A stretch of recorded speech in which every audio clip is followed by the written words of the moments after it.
I call Team Spirit. That's Nightly News. Thank you for watching, everyone. I'm Lester Holt. Please take care of yourself and each other. Good night.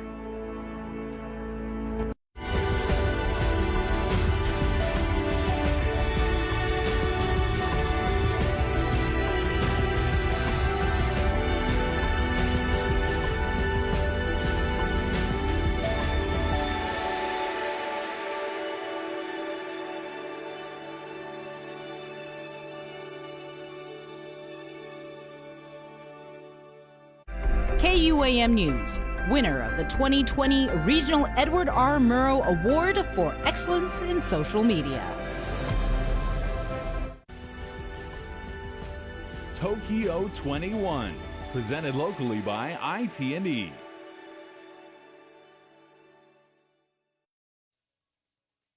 KUAM News Headlines is presented by Calvo's Insurance, a legacy of trust, serving Micronesia since 1938. Matson and the Adahi Tano Program. Cars Plus, home of Guam's first and only lifetime limited powertrain warranty. McDonald's of Guam, I'm loving it. And King's Restaurants, always open, always local, and serving up favorites for over 40 years.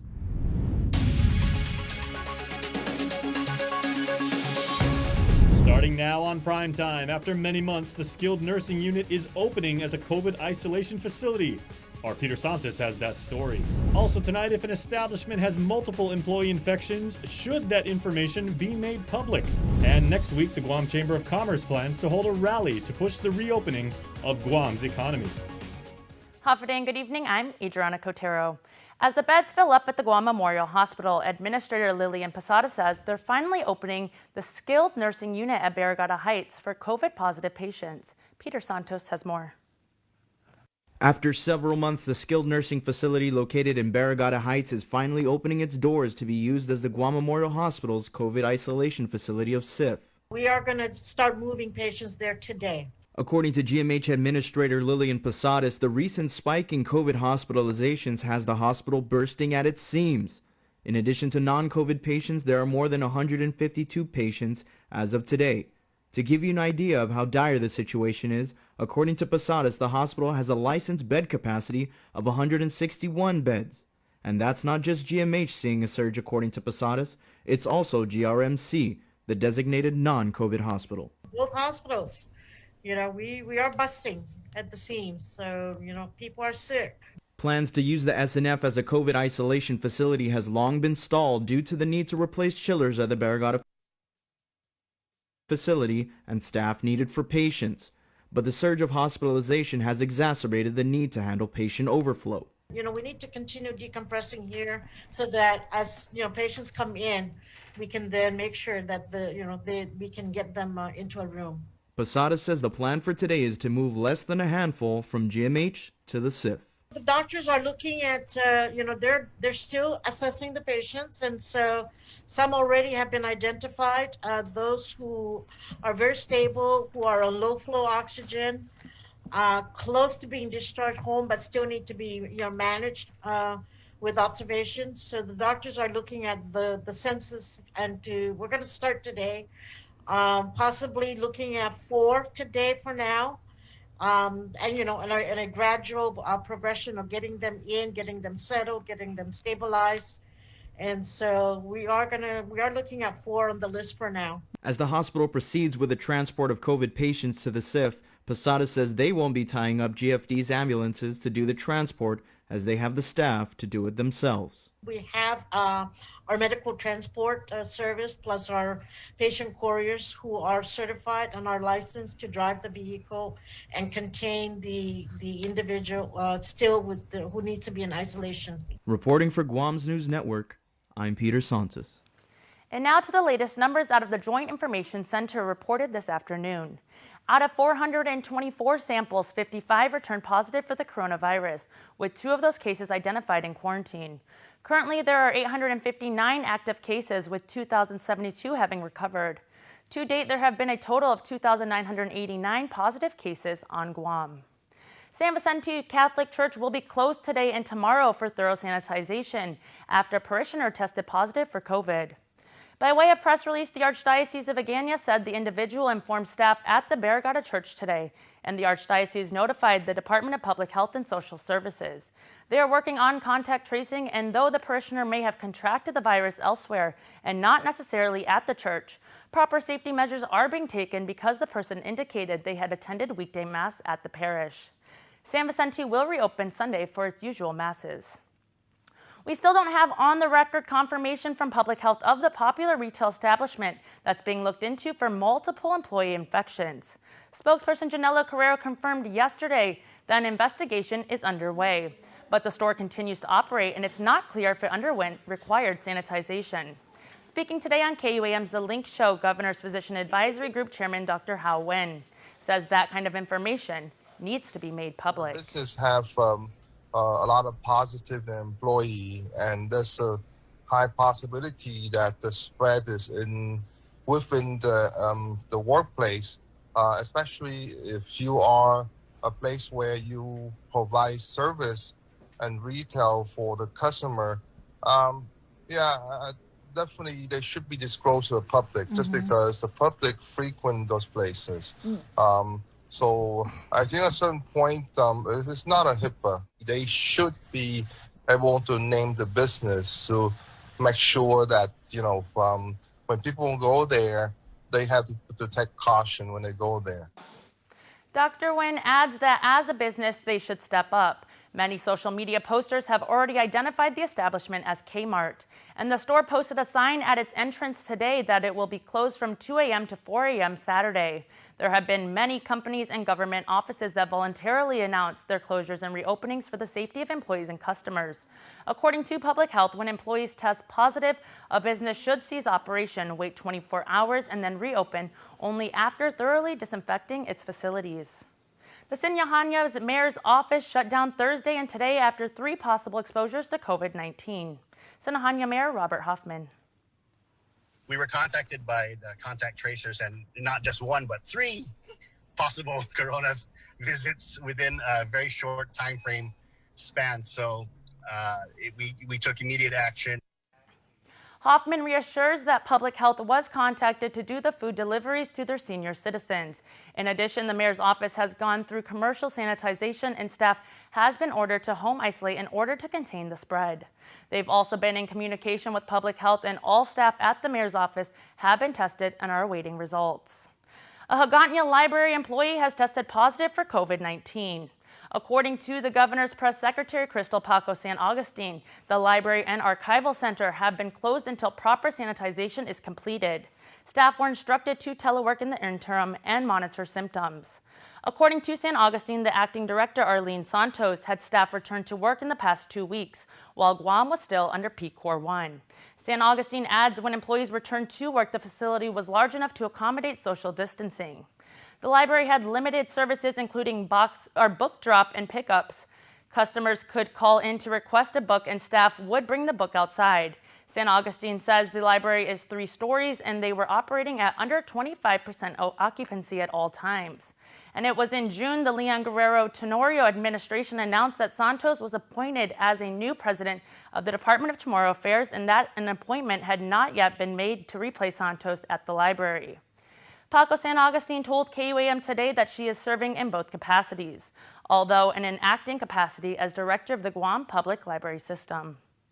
In the wake of soaring unemployment and mounting business closures, the Chamber of Commerce will hold what it calls a community rally next Wednesday to show support for the reopening of the local economy. Chamber Chairperson Christine Belletto.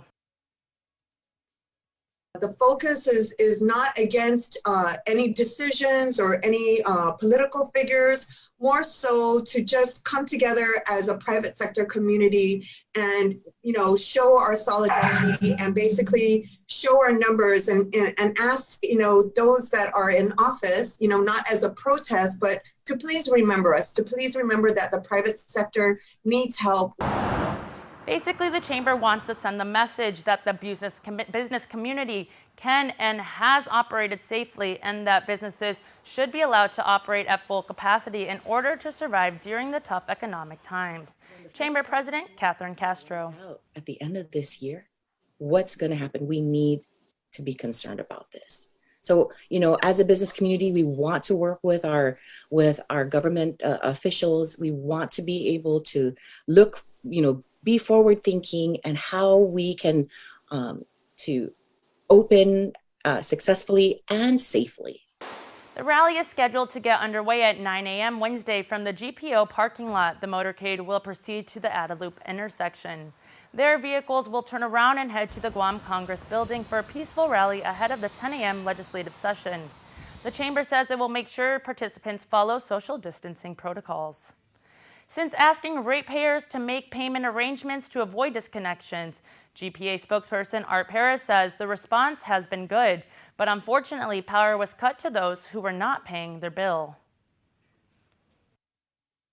I will confirm there have been some disconnections. You need to at least at some point send a message that Paris says GPA has continued to keep their lines of communication open to customers and really only disconnect if there is no communication at all. In addition, Paris says they put forward a 12-month payment plan on a case-by-case basis for residents and businesses. We'll work with you. We understand the PUA payments are slow, and when they do come out, there's a long line at the post office to get them, or the banks and so forth. GPA also offers tools to help make these difficult times more manageable. Services such as My Energy Guam, which helps customers monitor their energy consumption by letting them know how much their power bill will be, as well as conservation messages. Home longer, so your energy expenses may go up. In addition, GPA has also power alerts that notifies customers of power outages that may end up affecting virtual learning that in turn can be used as documentation for students to present to school administrators and teachers. Paris reminds that GPA does have drive-through options available as well as their call centers. You can contact them at 647-5787 or 89. Stick around for more news here on Primetime. You're watching KUAM. Get up-to-the-minute news, plus access to alerts, streaming radio, promotions, and more on your mobile device by downloading the KUAM News mobile app, available at the App Store now. While we've all been through a lot over the years, typhoons, earthquakes, and now COVID-19, we've been able to get through these together. For more than 80 years, KUAM's insurance has been protecting your homes, your businesses, and the health of your family. We are here today, and we'll be here tomorrow. There are better days ahead.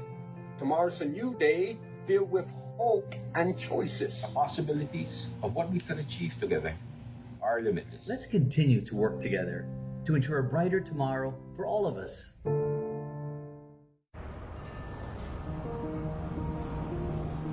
It makes myself and it makes my team members very proud to work for an organization that has been on island for many years with its focus on reliability, dependability, and commitment to the communities that they operate in. Matson's a great corporate citizen to the community. We all benefit from any sort of environmental commitment we make. One of the ways that we do that is with our Adahi Utano program. There's action behind it, and so action breeds commitment. With the Kaimana Hila coming to Guam, this brings a new age and modernization to the island. It's exciting for me because it's a brand new ship and we can carry more freight into the islands. It just shows growth for Guam and Micronesia. Matson would be nothing without its customers, and we hope to continue to serve you for decades to come. KUAM News, winner of the 2020 Regional Edward R. Murrow Award for Excellence in Social Media. Welcome back. An update on tax refunds. Department of Revenue, Tax, and Department of Administration will be mailing out 1,580 tax refund checks this week. The checks totaling a little over $4.2 million. These checks include refunds that were garnished to repay Gulf Guam debts. They are for air-free returns filed on or before February 23, 2020. Another 125 EIP payments totaling over $200,000 were processed by the Department of Revenue Tax. Altogether, for the months of April through October 2020, DRT processed 81,786 EIP program payments, totaling about $144 million. This represents about 96.05% of the total funding received from the U.S. Treasury. In line with the CARES Act, DRT will continue to process EIP program payments through December 31st, 2021. Consistent with the IRS, Guam DRT urges all eligible non-filers to file their forms EIP-NF as quickly as possible so that they will be able to receive their EIP program payment. And it's been a couple of weeks since a dog was found in the waters near Jeff's Pirate Cove, tied to a rock. Guam Animals in Need has increased reward, hoping someone will come forward with information on this animal cruelty case. Peter Santos has more. A jogger in Talafofo was jogging along the road, and they saw in the water a dog that had been tied to a rock, and the dog had been drowned. Game Board President Cyrus Lur recalling the scene where the canine was intentionally drowned in the Talafofo River. According to Lur, a reward was offered for information on the individual or individuals responsible. Once we found out about this animal cruelty case, we immediately put out a reward for, at the time, $3,000. Thanks to a very generous donor and supporter of ours in the community, who wishes to remain anonymous, we were able to raise this reward to $5,000. According to Lur, the dog was most likely not a stray. Given the facial structure and such, we think it's a terrier and not your normal boony stray. And so an animal like this, we think probably belonged to somebody who was, probably cared for, and it'd be surprising if it went missing and nobody knew anything. And so we're hopeful that somebody will come forward, even if it's just a very broad sort of tip that may not have specifics. Any amount of information can help. Lur making a plea to the community. If anybody has any information that will lead to an arrest in this case, we would be happy to reward them with a $5,000 reward.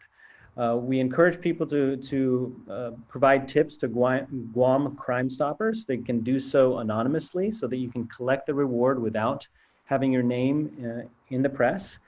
And what we're really hoping is that somebody can come forward with information about what's truly a monstrous act. Reporting for Guam's News Network, I'm Peter Santos. You can submit a tip to the Guam Crime Stoppers at 477-HELP. That's 477-4357. Guam is amongst 3 other states and territories the Environmental Protection Agency ensures to have a valid plan in place to clean up sulfur dioxide air pollution. This is in response to a lawsuit filed by 3 conservative groups.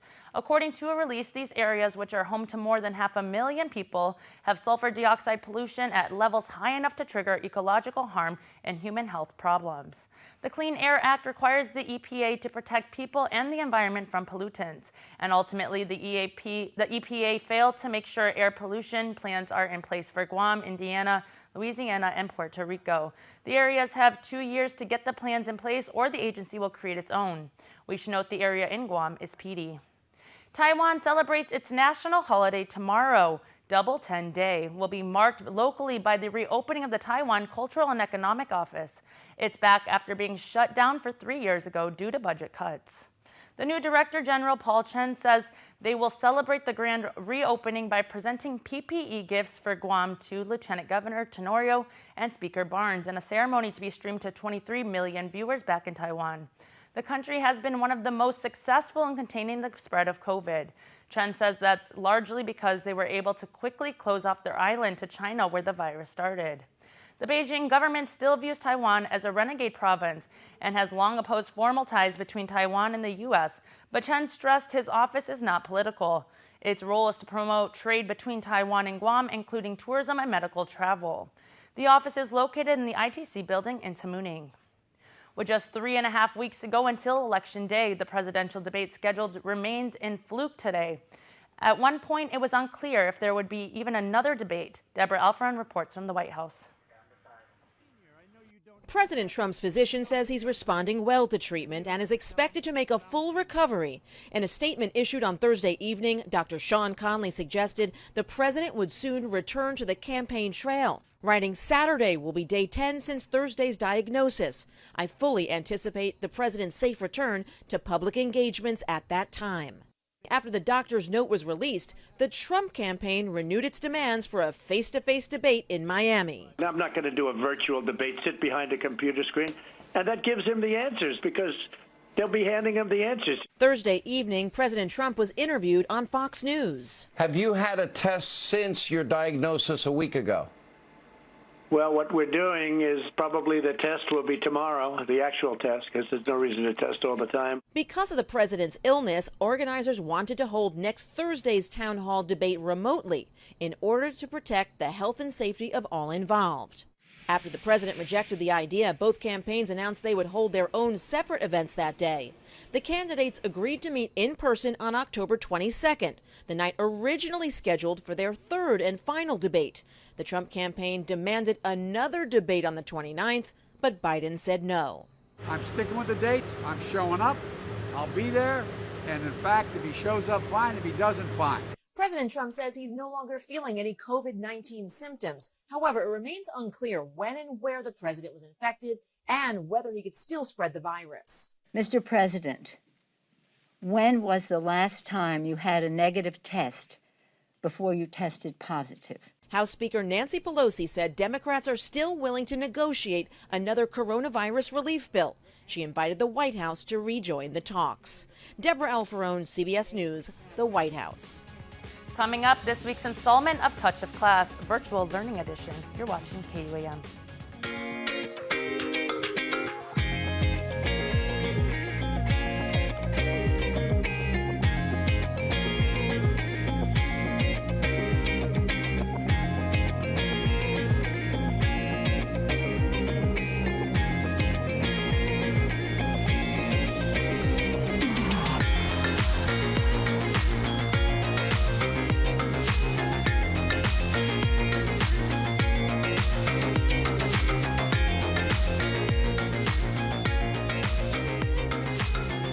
Your community calendar is brought to you by Taco Bell. Whether it's your first meal or your fourth meal, we've got you covered. Taco Bell, live Más.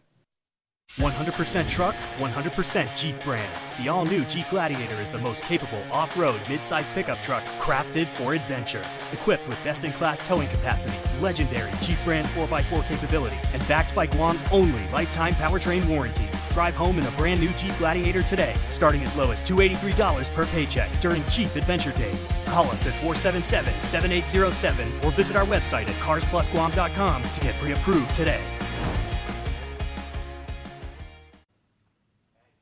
Welcome back. This week's Touch of Class Virtual Learning Edition features Jesselyn Cruz of Estimbo Elementary School. Here's more.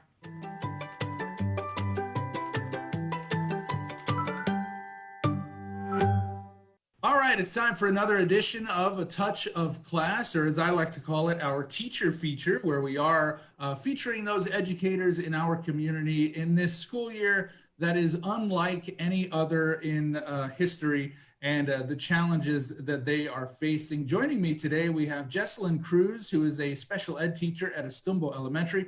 Jesselyn, Hafaday, and welcome to the show. Hafaday, thank you for having me. So, word on the street is that this is your first year teaching, full stop. Why did you choose this year to start teaching? Well, after I graduated college in June, I knew that I wanted to be a teacher even through everything that was going on. And I actually just moved back to Guam just to teach.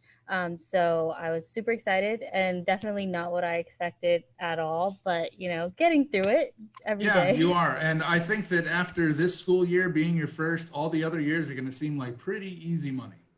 Yes, I hope so, hopefully. So teaching, that is your goal, that is your passion, and you're jumping right into it and already kind of thrown into the fire, so to speak. So what are some of the challenges that you've already faced with this remote learning and the style that you have to go with? Yeah, so one of the biggest challenges obviously is not having the kids in the classroom and being in SPED. It's especially harder because all of our kids need that extra special love, and we can't really give that to them, which is really hard. So all we do is kind of just give them packets. We call the parents every week just to check up on our kids, but it's just really hard not to be in the classroom with them, interacting, making memories, and just like getting to know them better. And obviously it's hard for me because I was so excited to do so. Yeah, well, you still have that passion, and I hope that this year doesn't discourage you from a very, very long teaching career.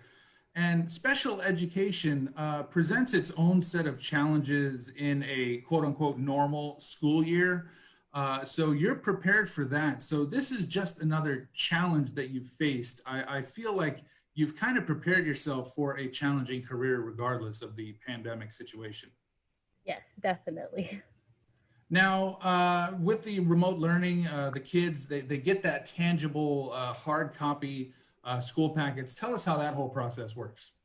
Yeah, so at the beginning of the week, the kids, or we create a packet for our kids for the whole week. And then depending on the day, they come and pick it up from the school, and then they turn it in the next day that they come and pick up their packets. And it's pretty much just getting to make sure that they get what they need for their level of learning. And then we just kind of go over it and then tweak it if we need to. Great. So the kids' education, obviously, it's important. And we are so thankful on behalf of the entire island of Guam, having teachers like you that are willing to put up with these challenges in this pandemic and just in general. So before I let you go, do you have anything you'd like to say to the parents and students of Guam about this situation and what you need from them? Yeah, to all of our parents and students, all elementary, middle, and high school, just keep doing what you're doing. Don't give up. I know it's hard, especially not being able to go to school or teaching and working at the same time. But everyone, we got this. Just keep doing what you're doing, and hopefully we'll be able to see each other soon. Absolutely. Well, Jesselyn, thank you so much for doing what you do, and we appreciate you and all the educators out there on Guam. Thank you, Andy. All right, thanks. That is A Touch of Class.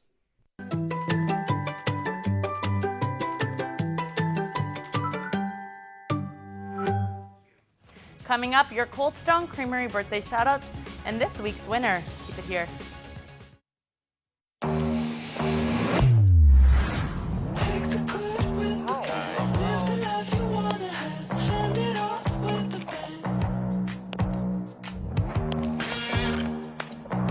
It's looking really good.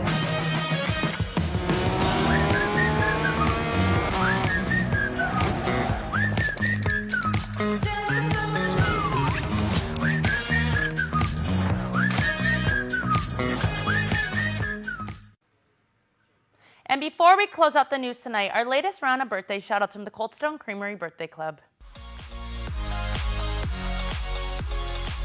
Happy birthday on Friday, October 9th to Corbin Santos. Happy birthday, Corbin, and enjoy your day. We love you, says your family. Happy birthday number 10, hitting the 2 digits, to Francisco Whitman. We love you so much and enjoy your day. Love your family. Never get tired of that. Great job, everybody. John Robert Pangolini celebrates birthday number 4, and may God bless you with many, many more years.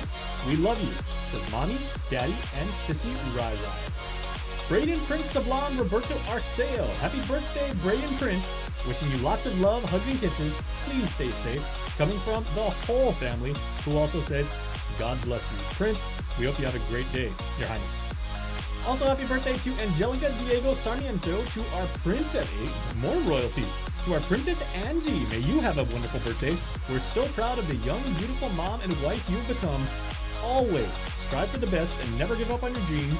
We love you, says your Palapofo, Diego Familia. And Joshua Fenwick, Jazzy. Happy birthday number 38 from your family, with lots of, not one, but 2 heart emoji, and it's the one with the arrow through it, which is super awesome. Jazzy, happy birthday, man. And happy belated birthday wishes to Jaquin Jose Indalecio Sablan, born on October 8th. May you have all the joy your heart can hold, all the smiles a day can bring, all the blessings a life can unfold, and may all of your birthday wishes come true. Happy birthday, Jaquin, from Mom, Mike, Judea, Josiah, and Juana. Hope each and every one of you stays safe, stays healthy, stays smart, and stays happy, because it's your birthday. Remember, you can be part of the Cold Stone Creamery Birthday Club by registering online on KUAM.com.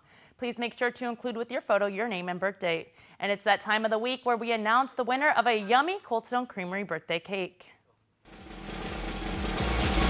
This week's Birthday Club winner is Hallie Derby, who was born on October the 4th. Hallie, it's kind of crazy out there, but we hope you and your family have an extended happy birthday. We wish you the very best, and we'll be in touch with you to let you know how you can redeem your Cold Stone Creamery ice cream cake safely and happily. Happy extended birthday once again from all of us at KUAM and Cold Stone Creamery. That's going to do it for us here on Prime Time. Thanks for watching. Have a good night and be safe.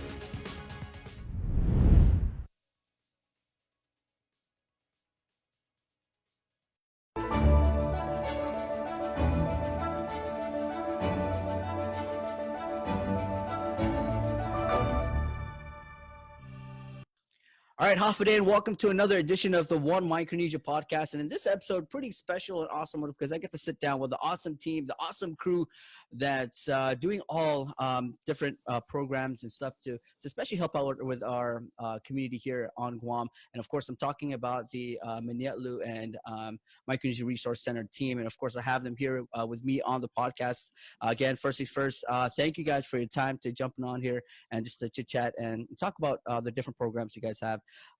So welcome to the podcast, guys. Thank you. Thank you. Thank you.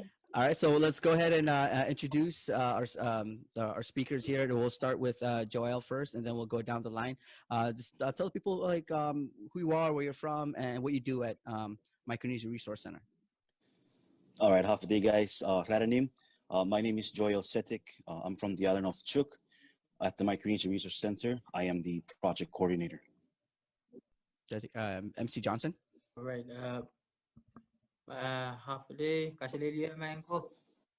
My name is MC Johnson. I'm from the island of Pohnpei. I'm also Chukis Palawan as well. I'm a caseworker and cultural mediator here at the Micronesia Resource Center. Hello, everybody. My name is Mercy. I'm a cultural mediator and caseworker here at the Micronesia Resource Center, and I'm from the island of Kushai. My name is Jennifer Killian, and I'm from the island of Chuk, and I'm also a caseworker, cultural mediator. Hafde Raranim Kasalelia. My name is Terian Martin. I'm a caseworker at the Micronesia Resource Center, and I'm from the island of Chuk. All right, and guys, thank you so much for jumping on here. We'll talk about, we'll go ahead and break it down, the different programs you guys have, just pretty much a summary of what it is, so people out there who's watching the podcast and they would know, first things first, what programs you guys have, and to know how to get a hold of you guys if they need it in the different programs. So we'll start with the Welcome to Guam orientation. This was something that was brought up years ago, I think 2 years ago, when and I know people wanted something like this for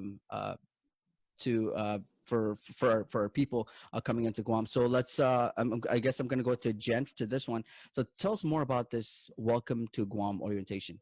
Yes, thank you. Yes, the Welcome to Guam orientation is an informational workshop that provides technical support and migration training to the Freely Associated States migrants, or the FAS migrants, as they transition to living here on Guam.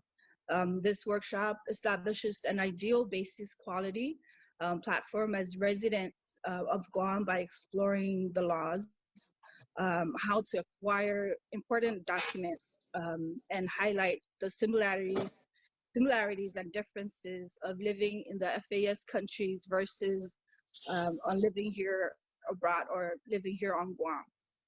It also provides awareness raising on the risk of human trafficking, as well as referral to service providers on Guam on legal and medical and other social welfare matters. And we have 12 modules on that workshop. Now, can you kind of talk about maybe not the 12, but some of the different modules that you mentioned? Okay, well, so basically from when you move here, you gotta know the do's and don'ts, or the differences of the cultures that are acceptable back home, meaning the FAS countries, or what is not acceptable here on Guam, and also applying for jobs, getting your driver's license, and applying for school and whatnot, even housing, and also the role and law of police. Now, my next question, and this is going to be open to anybody if you wanted to jump in and answer. Now, with a program like this, would you think this would be a program where people would look at like, well, why do I have to do that? I mean, I'm not dumb. Like, I know what to do. Or would you think there would be some challenges down the line with the program? I'll answer that, but team, you guys are open to help out. So yes, I've come across people like, okay, well, that training or that workshop is really not for me because I've been living here on Guam and I know the whole 9 yards of, just selling here. But there are other things that they kind of not really know, they just not really see it or not understand it. And so when I do, I just ask people to go ahead and come through or do attend my workshops, and when I do conduct it, and they're like, oh, I didn't know that. So there are some things that are there, but they oversee it. Team, you guys can help out. Yeah, I also agree with Jen with that. There's also certain workshop that we conduct with the Welcome to Guam orientation where in the beginning, because it's a long workshop, and then in the beginning some of the basic information people already know, but then it kind of like wears them out in the beginning, but then as it moves on in the middle, there are also like informations that other people do not know about, maybe the law or other kinds of variations of differences with the culture always different here on Guam and always different back home in the FAS countries. So definitely there's a lot of hardship, a lot of difficulties when people think that they might know some information, but then they kind of picked up later on within the work. 100% truck, 100% Jeep brand. The all-new Jeep Gladiator is the most capable off-road mid-size pickup truck crafted for adventure. Equipped with best-in-class towing capacity, legendary Jeep brand 4x4 capability, and backed by Guam's only lifetime powertrain warranty. Drive home in a brand new Jeep Gladiator today, starting as low as $283 per paycheck during Jeep Adventure Days. Call us at 477-7807 or visit our website at carsplusguam.com to get pre-approved today. We are still in this together. At KUAM, we're working harder than ever to bring you the very latest in coronavirus news. We take our jobs as first informers seriously. Asking the questions you want the answers to. So thank you, Guam, for continuing to trust us to keep you informed.